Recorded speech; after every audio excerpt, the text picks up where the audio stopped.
Mendoj që do të ishte një gabim fatal, pra që vendi do të shkonte në zgjedhje, për shkak se është jo e arsyeshme që për zgjedhjen e presidentit të vendit të përsëriten në zgjedhje, e ku dihet që rezultati do të jetë përafërsisht I njëjtë. ka qenë 28 dhjetorit. Është pyetja që do të shtrohet çka pas përfundimit të zgjedhjeve. Pra subjektet politike do duhet punën dhe ta gjejnë një figurë e cila duhet të jetë president të vendit. Dhe pra që kosa subjektet politike mbeten të njëjtat, kriza politike i bie të jetë e njëjtë pas të sotmes dhe të nesërmes ku janë ato deadline-et e fundit të një afati për propozimin e një emri dhe për konsensusin mes të gjitha palëve, aktorëve politik.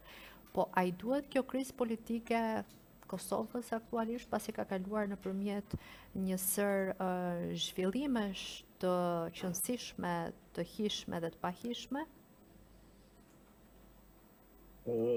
Absolut se nuk i duhet vendit në krizë e politike, tërësisht e panevojshme, irracionale dhe mendoj që kontribon që shumë nga proceset të ngecën në vend. Mendoj që polarizon edhe më shumë krizën politike në vend dhe shumë projekte do të ngecëshin për shkak se dihet pare mirë në rast që do të futesh në një proces zgjedhor, atëherë do të shkonte gjithë pranvera, madje edhe vera e hershme duke marrë me procesin zgjedhor.